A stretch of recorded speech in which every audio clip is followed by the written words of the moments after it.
지금까지 이제 가지급금에 대한 불이익, 뭐 발생 원인에 대해서 살펴봤습니다. 자, 그러면 우리 대표님들 입장에서는 이제 심각한 건 알았어요. 그 해결을 해 주셔야 되잖아요. 네, 맞아요. 네, 근데 해결을 못 하시는 이유는 법인에 돈이 있어도 네. 이거를 내가 개인화하면 세금이 워낙 많다 보니 네. 당장 법인도 유동성이 있어야 되는데 그것도 걱정, 또 갖고 나올 때 세금도 걱정, 뭐 그래서 못 하실 것 같아요. 맞아요. 예. 네, 현장에서 가보면은요, 맞습니다. 그러면 해결 방법을 좀 오늘 알려주셔야 대표님들이 이 가지금들을 정리해야겠다 생각하실 것 같거든요. 네. 그래서 매년 어쨌든 그 쌓여있는 가지급금을 정리하는 거, 그리고 앞으로 늘어날 가지급금의 원인과 구조를 좀 먼저 파악을 해서 이게 매년 발생한다. 매년 어쩔 수 없이 발생하는 가지급금들이 정말 상당하다라고 하면은요, 저희도 솔루션을 크게 한 방 떠는 거, 그리고 매년 좀 정리할 수 있는 거. 그래서 얘를 좀 낮춰나갈 수 있는, 앞으로 발생할 수 있는 낮춰나가는 거. 요게 이제 컨설팅의 첫걸음이라고 생각을 해요. 그래서 의뢰를 주시면 실제로 저희가 세금과 그 대표님이 처한 상황에 맞추어서 솔루션은 제공을 하는데요. 좀 공통적으로 반드시 좀 할 수 있는 그냥 첫 번째는요, 급여, 상여를 조정합니다. 뭐 급여 많이 받아서 하면 되지만 급여 상여는 소득세 세금. 합산되고 되게 네. 높잖아요. 쉬운 네. 방법이지만 세금 많은 거 아닌가요? 맞습니다. 그러니까 어쩔 수 없이 발생하는 세금은 있을 수도 있어요. 그런데 가지급금이 이렇게 좀 많이 발생한 업력이 오래된 법인들을 보면은요, 정말로 20년, 30년 동안 대표님께서 급여를 상당히 낮게 갖고 가셨던 대표님들 많으세요. 그게 이제 세금 때문인데 실은 좀 종합적으로 검토해 보실 필요성이 있는 거예요. 이게 내가 내 개인적인 소득세를 많이 내기 싫어서, 그러니까 2대 보험, 뭐 4대 보험이라고 흔히들 표현하지만 대표님 입장에서는 2대 보험이에요. 2대 보험료를 많이 내는 게 싫어서, 또는 다른 사업 소득들이 좀 있어서 법인의 소득을 좀 낮추어 놓으신 대표님들도 흔하게 많이 있거든요. 그러면 이제 향후에 계속 발생할 구조적인 가지급금은 꾸준히 발생하니까 이 소득 디자인을 네, 통해서 맞습니다. 앞으로 발생 안 하게 할 수 있다. 네, 맞아요. 아, 그러고 보니 우리 이서진 수석연구원 예전 영상 중에서 그 급여 디자인 네, 그게 아주 네. 히트를 쳐서 조회수가 네. 많이 나왔는데 네. 그런 그냥 급여를 올리면 세금이 많으니 음. 그런 소득 디자인을 통해서 네. 세금을 최소화하면서 전체적인 소득은 또 올릴 수가 있겠네요. 맞습니다. 그러니까 대표님은 그렇잖아요. 내 개인 소득도 중요하지만 실은 법인세 둘 다 내가 낸다라고 생각을 하실 수도 있잖아요. 그래서 법인세와 개인소득세를 좀 한꺼번에 밸런싱을 좀 맞추어서 실은 내가 올라가는 소득세는 물론 좀 일부 발생할 수도 있습니다. 하지만 그것과 가지급금이 계속적으로 발생을 한다면 어쨌든 매달 일부는 좀 약간 잠재우는 것도 하나의 솔루션이다라고 말씀을 드리는 거고요. 그리고 그건 이제 매달 할 수 있는 거고요. 어쨌든 이제 급여는 다들 알고 있지만 그냥 올리면은 네. 세금이 많으니 소득 디자인을 통해서 맞습니다. 예. 반드시 소득 디자인이 좀 필요하죠. 네. 그리고 이제 거기에 이제 상여에 대한 부분도 한 축으로 들어갈 수 있겠어요. 그래서 뭐 상반기 또는 하반기 또는 이걸 뭐 한꺼번에 연말에 한 번에 상여를 그냥 뭐 몇 천만 원 가지급금 인정이자를 갚기 위해서 상여금을 한 번에 지급하는 회사도 저 봤거든요. 근데 그런 경우에 상여에 대한 규정이 없는 경우도 있어요. 그러면 이 부분에 대한 것들은요, 그러니까 간단치가 않다는 의미입니다.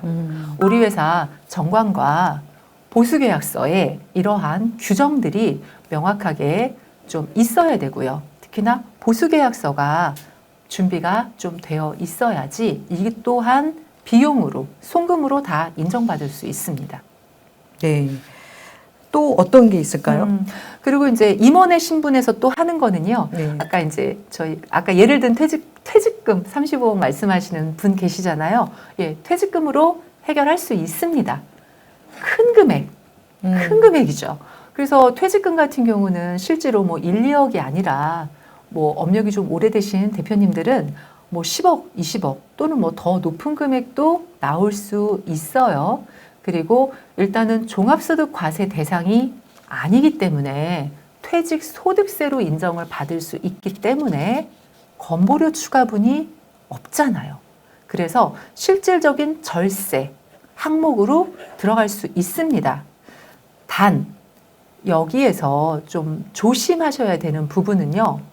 여러 번 할 수는 없는 거죠. 중간 정산도 안 되기 때문에 실질퇴직이어야 하고요. 그리고 그 이전에 퇴직금 추계액을 좀 최대한 올릴 수 있는 인정받을 수 있도록 제도 정비, 그러니까 정관 정비가 다져져야 되고요. 그리고 이게 최근 뭐 이렇게 3년에 대한 평균 임금에 대한 환산이 들어가기 때문에 아까 얘기한 급여 상여에 대한 부분이 다 연결이 된다라고 보시면 될 것 같아요. 퇴직금은 급여 상여와 다 연결입니다. 그래서 내가 지금 올 한 해 내 소득세가 올라가는 것만 보시지 말고요. 퇴직 시점을 일정 부분 뭐 가지급금 상계와 가업 승계가 눈앞에 있다. 몇 년 후를 계획하신다라고 하면 요거를 한 최근 3년, 그러니까 향후에 3년 정도는 전략적으로 급여도 올리시고 상여도 지급하시고 그다음에 퇴직금 추계액을 올릴 수 있는 여러 가지 방안을 모색하시는 것도 절세 전략 중에 하나입니다. 네. 근데 이제 실제로 이제 퇴직금 정산을 하다 보면 많은 기업들이 대표님도 이렇게 뭐 DB형에 들어가 있다거나 네네. 이런 회사들이 있어서 그런 회사들은 아예 이제 퇴직금은 할 생각을 못 하시더라고요. 뭐 이런 기업들은 혹시 퇴직금을 정리를 할 수 있는 방법이 있나요?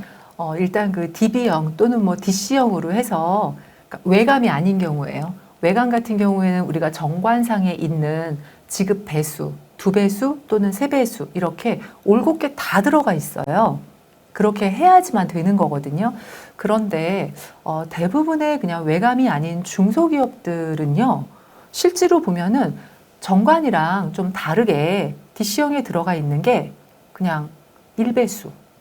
직원들이랑 동일한 지급 배수 정도만 들어가 있는 경우가 더 많아요. 확인을 해보면. 그렇다 그러면 내 실질적인 추계액과는 좀 다르게 비용 처리를 하고 계신 거거든요.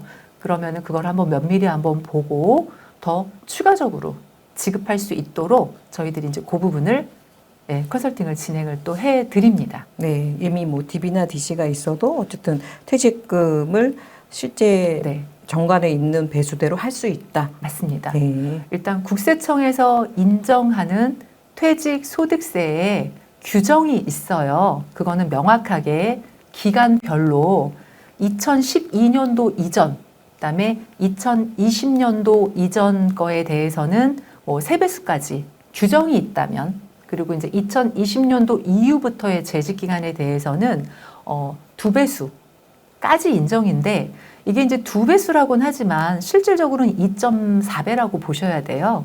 왜냐하면 일반 직원들은 퇴직 직전 3개월의 급여와 12분의 1이거든요. 그러니까 한 달치 급여의 근속연수를 곱하면 되는데, 우리 이제 임원 같은 경우는요, 이게 10분의 1이거든요.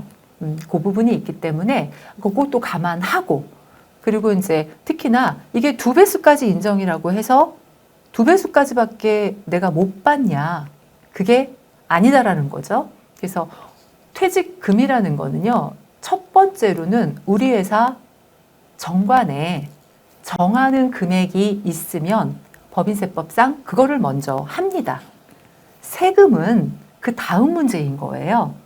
그래서 그 나가는 만큼 법인에서는 어쨌든 비용 처리 가능하기 때문에 가업 승계 또는 가지급금 정리에 대해서는요, 퇴직금을 좀 최대한 많이 활용하시는 거는 정말로 좋은 방법이라고 생각을 합니다. 네. 퇴직금은 또 실제 퇴직을 해야 돼서 퇴직할 뿐만 할 수 있고 나는 지금 회사에서 굉장히 열심히 네네. 개발을 하고 열심히 일하고 있다. 그럼 퇴직금은 못 쓰는데 또 이런 실제 왜 대표님들도 개발에 참여하거나 네네. 뭐 이런 분들 많잖아요. 많아요. 그래서 세 번째로 말씀드릴 수 있는 부분이 네, 특허, 영업권 또는 직무발명 보상금 등을 통한 해결입니다. 근데 이 부분은 실은 이제 몇 년 전부터 굉장히 과세당국에서 좀 타이트하게 보고 있습니다. 그래서 실질적으로 이 특허가 그냥 연구소에서 한 특허냐 또는 대표님의 올곧은 개인 특허냐에 따라서 조금 다를 수는 있겠으나 그런 주의사항들만 좀 명확하게 컨설팅 좀 받으시고 한다면 예, 이것도 상당히 효과적입니다. 요새 이 네. 직무 발명도 하는 회사들이 많던데 네네. 요게 작년 세법 개정안인가요? 뭐 600만 원 좀 늘어났죠. 예, 늘어났어요. 네, 늘어났는데 그러면 또 그 600만 원도 대표이사는 안 되는 걸로. 네네. 네, 근데 그러니까- 요거는 그 안 된다는 건 세액공제가 안 되는 거지. 네, 세액공제가 안 지급은 되는 가능한 거예요. 거죠. 맞습니다. 아. 세액공제에 해당이 없다라는 거예요. 솔직히 대표이사님 또는 이제 법인의 주주, 최대 주주 또는 이제 대표 임원 주식이 뭐 10% 이상이에요. 연구소장 할 수도 있지만 세액공제에 해당이 안 되는 거잖아요. 그래서 이 세금을 내는 것과 또 아예 못 받는 것과 얘를 좀 혼동하시는 경우들이 좀 있어요. 그래서 받으실 수는 있다. 단 그냥 세액공제에만 해당은 안 된다라고 생각하시면 될 것 같고요. 특허나 또는 뭐 영업권을 이렇게 주는 경우는요. 세금의 입장에서는 대표님 입장에서는 굉장히 절세입니다. 왜냐하면 예전에는 훨씬 더 절세였는데 지금은 60%를 비용 처리해 주거든요. 그래서 예를 들어서 내가 정말 올곧은 내 개인 특허예요. 그거를 우리 법인에다가 양수도를 할 때 5억이다라고 해도요. 내 소득의 과표에 잡히는 거는 2억입니다. 5억이 아니라 2억으로 잡히기 때문에 세금은 약 뭐 22% 정도 그냥 하게 되면 기타 소득으로 들어가는 거거든요. 그래서 한 4,400만 원. 그래서 기본적으로 5억에 대해서 4,400. 굉장히 저렴한 세금이다라고 보시면 될 것 같아요. 5억에 대해서 4,400이면 10%가 안 되네요. 네, 그렇죠. 예, 그래서 굉장히 낮은 세금이에요. 근데 이제 누구나 다 할 수 있는 건 아니기 때문에 이 특허나 또는 내가 갖고 있는 발명 내지는 뭐 연구에 관련된 거, 개인적인 것들을 파는 거, 실은 이제 좀 조심해야 되는 부분들은 분명히 여러 가지가 있기는 합니다. 하지만 그 컨디션이 맞다면, 맞는 분들은요, 저는 최대한 활용할 수 있다라고 생각을 합니다. 네. 이게 이제 뭐 회사마다 이 답이 다 다르네요. 맞아요. 네. 네. 그러니까 뭐 그래서 우리 회사에서 할 수 있는 제일 먼저 할 수 있고 리스크가 좀 적고 내가 쉽게 할 수 있는 거를 먼저 해야 하는 거죠. 기본을 먼저 하고 그 다음 단계까지도 내가 또 할 수 있는 걸 또 하고 요런 게 이제 솔루션을 저희가 이제 컨설팅을 통해서 A부터 Z까지라고 표현을 하거든요. 그래서 뭐 정말 어려운 거 하나만 딱 한다. 이게 아니라 기본부터 시작해서 단계별로 해서 여러 가지를 다 하면은요. 정말 좀 큰 금액의 상계 금액이 나오기도 합니다. 그래서 좀 우리 수연구원님 얘기를 들어보니까 뭐 이런 느낌이 드네요. 정말 나한테 해결할 수 있는 좋은 카드가 있음에도 불구하고 그걸 못 찾으면 네. 엉뚱하게 그냥 일반 돌아다니는 정보를 듣고 세금 10%도 안 되는 거를 해결 가능한 거를 예, 맞아요. 그냥 막 30-40% 세금 내고 할 수도 있겠네요. 맞습니다. 네, 맞습니다. 그리고 이제 좀 전까지 말씀드린 세 가지, 큰 틀에서의 세 가지는 법인의 임원으로서 상계 또는 받을 수 있는 어떤 그런 해결 솔루션이라고 보시면 될 것 같고요. 지금 이제 나머지는 주주로서의 권리를 이용한 해결 방법이 있습니다. 네. 뭐 대부분 우리 중소기업은 다 오너 CEO시잖아요. 네. 심지어는 뭐 본인이 100%.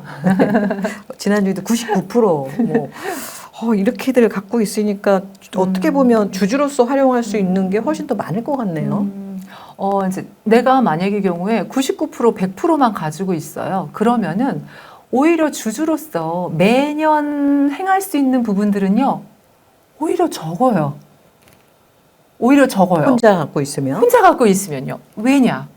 이미 배당에 대한 부분인데 알고 계시잖아요, 대표님들. 주주로서의 권리, 주주는요, 배당을 받을 수 있는 권리가 있습니다. 그런데 내가 100% 또는 뭐 90% 이렇게 갖고 있으면은요, 또 받으려니까 세금을 생각하지 않을 수 없어요. 그렇다 그러면, 뭐 또 생각하시겠죠. 2천만 원까지만, 나 그냥 15.4%까지만 받을래. 그러다 보니 이미 또 이자소득수 일부 있어. 약 1,000만 원 정도 이자소득이 있어요. 이러면 또 고민하시죠. 또 종합소득도 넘어가요. 그러면은 그냥 1,000만 원만 받을까? 에이, 됐어요.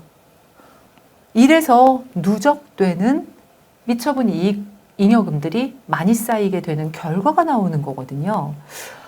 그렇다면 실질적으로 이 배당을 저희가 통해서 해결할 수 있다라고 말씀은 드리는데, 이게 1인 주주 또는 최대 주주 8, 90%를 내가 혼자 보유하고 있으면은요, 이 부분에 있어서에는 세금에 대한 혜택들은 좀 낮아질 수밖에 없습니다.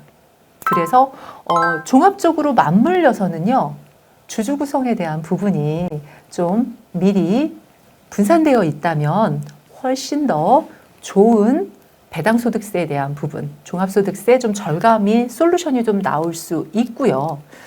대신에 가지급금을 해결을 하기 위한 방법이다.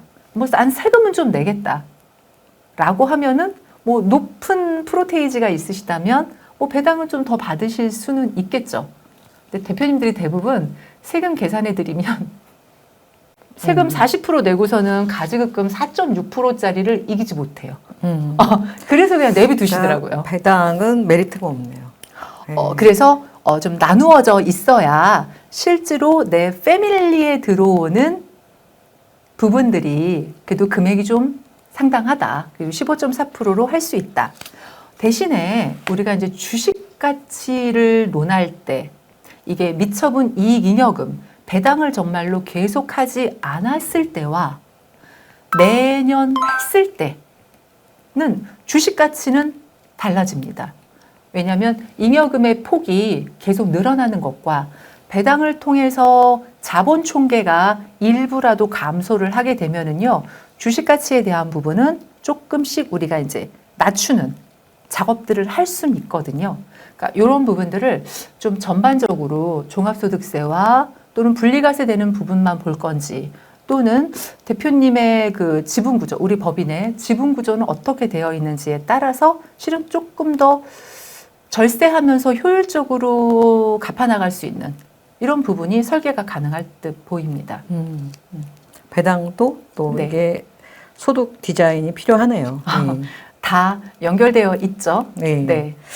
좀 대표님들이 이게 좀 답답하실 것 같아요. 좀 네. 한 방에 좀 확 좀 할 수 있는 거는 없나요? 파워풀한 한방 있습니다. 있죠. 네. 그래서 우리가 이제 좀 병이 들었을 때도 이게 이제 한 방에 수술을 하고 또는 투약, 그다음에 이렇게 치료, 막 이런 부분들이 있잖아요. 그래서 아까 얘기한 기본적인 사항들은요, 매달, 매년, 이렇게 줄여나갈 수 있는 어떤 그런 시스템들을 만들어 놓는 거고요. 좀 쌓여있는 5억, 10억 이상의 가지급금에 대해서는요, 주주의 권리를 이용한 법인의 자본을 좀 가지고 나와서 개인화, 자본 유동화 작업을 통해서 가지급금을 해결하는 방법이 있습니다. 네. 좀 한 방에 할 수 있는 거 좀, 네. 세금 좀 적게 내는 거 알려주세요. 간략하게 이야기하면은요, 주식 소각을 통한 해결입니다. 소각은 의제 배당 되잖아요. 네, 맞습니다. 그러면 배당하고 또 똑같아지는 거 아닐까요? 맞아요. 의제 배당이라고 함은 실제로 배당소득세, 즉 종합소득 과세로 넘어가고요. 건강보험료 추가분이 나오잖아요. 그래서 저희가 컨설팅이 필요한 거겠죠. 그 의제 소각을 함에도 불구하고 의제 배당 소득세가 안 나오거나 또는 아주 조금만 나올 수 있도록 그렇게 만들어 드리는 작업을 합니다. 네. 그럼 뭐 그 배우자 증여를 활용해서 어쨌든 이걸 좀 줄이는 전략들을 우리가 이제 많이 그동안 영상에도 많이 했는데 네. 이게 조건만 내면 뭐 이것처럼 좋은 네. 게 없는 것 같아요. 맞습니다. 이거를 뭐 우려하시는 뭐 기장세무사님들도 있으시고 뭐 다양한 반응들도 있겠지만 실은 제가 보건대 그 여러 가지 지켜야 할 포인트만 지켜주시고 많이 경험이 있는 세무사와 저희 이제 컨설팅 세무사와 저희 컨설턴트들 같이 한번 상담을 받아 보신다면 이것만큼 좋은 솔루션은 없다. 왜? 대표님 입장에서는 세금이 없이 할 수 있는 솔루션이기 때문이죠. 물론 금액이 몇십억을 다 세금 없이 할 수는 없습니다. 그래서 기증여가 없다면 10년간 기증여가 없다면 배우자 증여 최대한 활용하고요. 6억까지는 세금 없이 해결해 드리고요. 10억까지 세금이 실질소득세가 6.7%만 부담을 하신다면 가지급금 상계에 대한 부분이 가능합니다.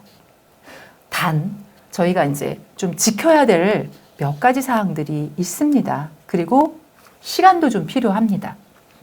대표님이 올해 갑자기 막 갚아야 돼. 이렇다고 하면은요, 세금이 필수 불가결하게 발생할 수밖에 없는 경우도 있습니다. 또는 그냥 내 거를 그대로 양도 또는 내 거를 그냥 소가 이렇게 할 수도 있잖아요. 그렇게 되면 세금이 양도시에는 3억 이상인 경우에는 개인 소득세까지 하면 27.5%가 발생하고요.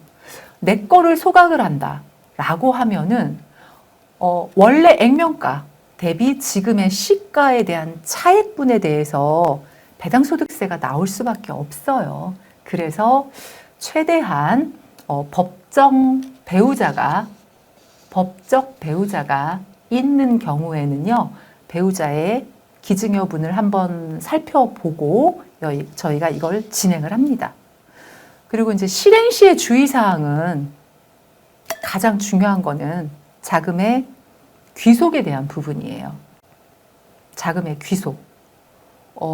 사모님한테 돈이 갔는데 대표님 가지급금을 바로 갚는다? 이건 절대 안 됩니다. 그래서 오히려 사모님께서도 지금 사모님이라고 표현하면 죄송합니다. 네, 일단은 배우자의 지분이 있어서 가지급금이 많이 있는 대표이사님에게로 증여를 받는 방법이 가지급금 정리에 가장 좋습니다. 그래서 내 통장으로 꽂히고 내가 갚고 요거에 이렇게 되면 자금의 귀속이 명확하게 될 것 같고요. 대신에 이제 자금의 귀속 문제, 그다음에 두 번째는 상법상 절차에 대한 문제, 세 번째는 주식의 시가 평가가 명확한지, 그리고 보유 기간, 증여 후 양도인 경우에는요 1년 보유 이상이어야지만 취득가액을 이 시가를 취득가액으로 인정받을 수 있거든요. 물론 아직까지는 소각인 경우에는 양도세 2월과세 규정에 1년 그 규정에 아직까지 명확화되지는 않았지만 어쨌든 요것도 뭐 약간의 보수적인 판단에 의한다면은 1년 정도는 보유했다가 하는 게 좋다라고 생각을 하고요. 그리고 이제 요게 혹여라도 이제 원래 갖고 있던 주식이 있다면 주권 발행에 대한 부분, 이게 좀 선행돼야 된다.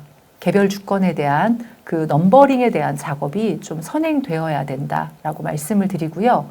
이걸 다 맞게 시행을 했어도 경험 있는 세무사와 경험 있는 전문가들이 같이 해야만 실은 혹여 향후에라도 있는 소명과 사후 관리에 대한 부분, 요것도 한 6가지 정도로 저는 이 이익 소각에 관련된 부분을 할 때 대표님께서 좀 유의해서 한번 보시고 이거를 잘 해줄 수 있는 사람과 하셔야 된다라고 생각합니다.